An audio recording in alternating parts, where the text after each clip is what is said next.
In this video I'm going to show you how to use the Photoshop for free.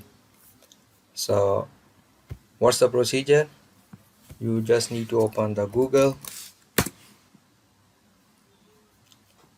Right here,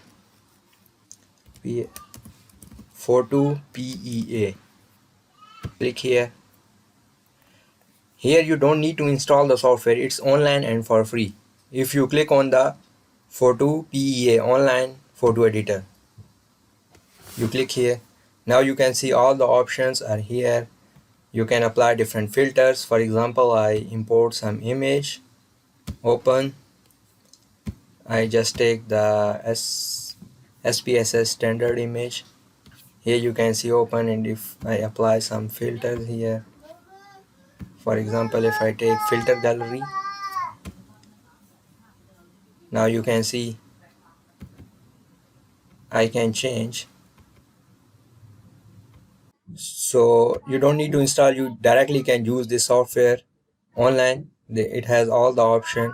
It's the alternative of Photoshop, so you can use it for your projects. That was all about this. Thanks for watching.